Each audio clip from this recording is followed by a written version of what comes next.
ഇത് മാസ് മോട്ടോഴ്സിൽ നിന്നാണ് ഹോണ്ട ആക്റ്റീവോ 125 വണ്ടി നമ്മൾ വർക്കിന് കയറ്റിയിട്ടുണ്ട്. നമുക്ക് ജോബ് കാർഡിൽ പറഞ്ഞാണ് പറഞ്ഞത് ജനറൽ സർവീസ്, എഞ്ചിൻ ഓയിൽ മാറ്റണം, അതേപോലെ തന്നെ ക്ലച്ച് സൈഡിൽ നിന്ന് ഒരു സൗണ്ടൊക്കെ പറഞ്ഞിട്ടുണ്ട്. നമ്മൾ വണ്ടി വർക്കിന് കയറ്റിയേക്കുന്നത് 29,887 കിലോമീറ്റർ, 867 കിലോമീറ്ററിലാണ്ടോ, 29,000 കിലോമീറ്റർ കേട്ടോ.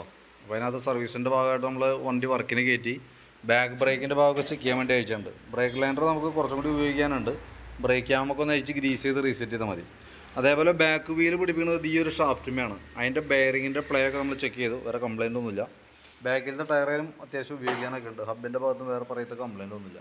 അതേപോലെ തന്നെ നമ്മൾ ഗിയർ ബോക്സിനകത്ത് തന്നെ ഓയിലൊക്കെ ചെക്ക് ചെയ്തിരുന്നു, നല്ല ഓയിലാണ് കേട്ടോ. പിന്നെ അതേപോലെ നമ്മളതിൻ്റെ എയർ ഫിൽറ്ററൊക്കെ ഒന്ന് ചെക്ക് ചെയ്യാനൊക്കെ അയച്ചിട്ടുണ്ട്. കുറച്ച് പൊടിയൊക്കെ ഉണ്ട്, തൽക്കാലം നമുക്ക് തുടച്ച് ക്ലീൻ ചെയ്ത് റീസെറ്റ് ചെയ്യാം. അടുത്ത സർവീസിൽ കൂടുതലായിട്ട് മോശമാണെങ്കിൽ അടുത്ത സർവീസ് നമുക്ക് മാറ്റിക്കളയാം കേട്ടോ.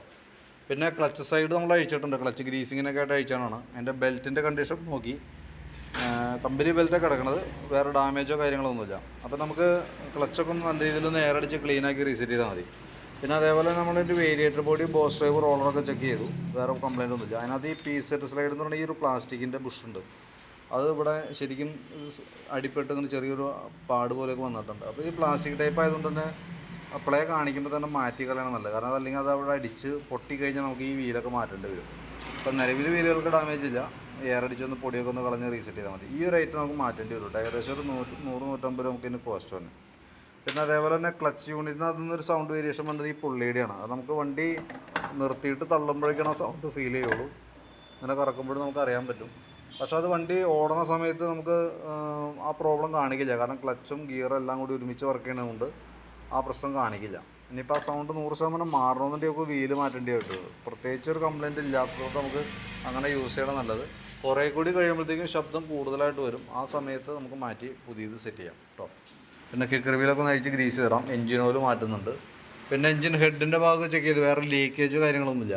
ആക്സിലേറ്ററിൻ്റെ കേബിളൊക്കെ നോക്കി, നിലവിൽ നല്ല കേബിളാണ്, വേറെ കംപ്ലയിൻ്റ് ഒന്നുമില്ല. ബാറ്ററി നോക്കുമ്പോൾ നമുക്കിത് ഇരിക്കുന്നത് ടാറ്റയുടെ ബാറ്ററിയാണ്. വണ്ടി പുതിയത് വന്നപ്പോൾ അതുമ്പോൾ വന്ന ബാറ്ററിയാണ്, ടാറ്റയുടെ ബാറ്ററിയാണ്. നമുക്കതിൻ്റെ വോൾട്ടൊക്കെ നോക്കുമ്പോൾ 12.60 റേഞ്ച്, ആ റേഞ്ചിൽ കാണിക്കുന്നുണ്ട് ഇപ്പോൾ നിലവിൽ വോൾട്ട് കേട്ടോ.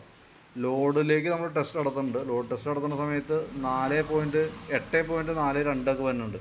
അപ്പോൾ വലിയ താമസമില്ലാണ്ട് നമുക്ക് ബാറ്ററിയുടെ കംപ്ലയിൻറ്റും കൊണ്ട് വണ്ടി സെൽഫ് എടുക്കാൻ ബുദ്ധിമുട്ട് പോലെ കാണിക്കും. കാരണം എന്താ വെച്ചാൽ ബാറ്ററിയുടെ ഏകദേശം ഒരു ലൈഫിലേക്ക് എത്തിയിട്ടുണ്ട് കേട്ടോ. പരമാവധി കംപ്ലയിൻറ്റ് ആവണ വരെ ഓടിക്കുക, കംപ്ലയിൻറ്റ് കാണിച്ചിട്ടൊക്കെ മാറ്റിയാൽ മതി. പക്ഷേ ചെക്ക് ചെയ്തപ്പോൾ കിട്ടിയ കംപ്ലയിൻറ്റിൻ്റെ ഡീറ്റെയിൽസ് ജസ്റ്റ് ഒന്ന് ഷെയർ ചെയ്യുന്നുള്ളൂ. പിന്നെ ഫ്രണ്ടിലേക്ക് വരുമ്പോൾ ഫ്രണ്ട് ബ്രേക്കിൻ്റെ പാഡ് സെറ്റ് നമ്മൾ ചെക്ക് ചെയ്യാൻ വേണ്ടി അയച്ചിട്ടുണ്ട്. ബ്രേക്ക് പാഡൊക്കെ ഉണ്ട്, അത്യാവശ്യം ഉപയോഗിക്കാനുണ്ട്. ആ ബ്രാക്കറ്റ്, കാലിപ്പർ ബ്രാക്കറ്റ് അസംബ്ലിയൊക്കെ ഒന്ന് അയച്ച് ഗ്രീസ് ചെയ്ത് റീസെറ്റ് ചെയ്യും. ഫ്രണ്ട് വീലിൻ്റെ ബെയറിങ്ങൊക്കെ ചെക്ക് ചെയ്ത്, വേറെ കംപ്ലയിൻ്റ് ഒന്നുമില്ല. അതേപോലെ ടയറിൻ്റെ പ്രഷർ, ഫ്രണ്ടും ബാക്കും ടയർ, എയർ പ്രഷർ കാര്യങ്ങളൊക്കെ ചെക്ക് ചെയ്യാനുണ്ട്. Brake switch, indicator switch, horn, സെൽഫിൻ്റെ, അതേപോലെ തന്നെ ഡിമ്മർ സ്വിച്ച്, ഇതെല്ലാം ഡീറ്റെയിൽ ആയിട്ട് നമ്മൾ ചെക്ക് ചെയ്തിട്ടുണ്ട്. വേറെ കംപ്ലയിൻറ്റുകളൊന്നുമില്ല കേട്ടോ. പിന്നെ നമുക്ക് ഈ സൈഡിലേക്ക് വരുമ്പോഴത്തേക്കും സ്പാർക്ക് പ്ലഗ് നമ്മളൊന്ന് ക്ലീൻ ചെയ്യാനുണ്ട്, കൂട്ടത്തിൽ അഴിച്ച്. എയർ ഫിൽറ്റർ മാറ്റുമ്പോൾ കൂട്ടത്തിൽ തന്നെ പ്ലഗും നമുക്ക് മാറ്റി വെക്കണം. അത് നമുക്ക് നോക്കിയിട്ട് അടുത്ത സർവീസിൽ മോശമാണെങ്കിൽ അടുത്ത സർവീസിൽ നമുക്ക് മാറ്റാം. അപ്പോൾ നിലവിൽ ജനറൽ സർവീസുമായി ബന്ധപ്പെട്ട വർക്ക് തന്നെ ഉള്ളൂ, വേറെ അങ്ങനെ പറയത്തക്ക കംപ്ലയിൻ്റ് ഒന്നും പറയാനില്ല.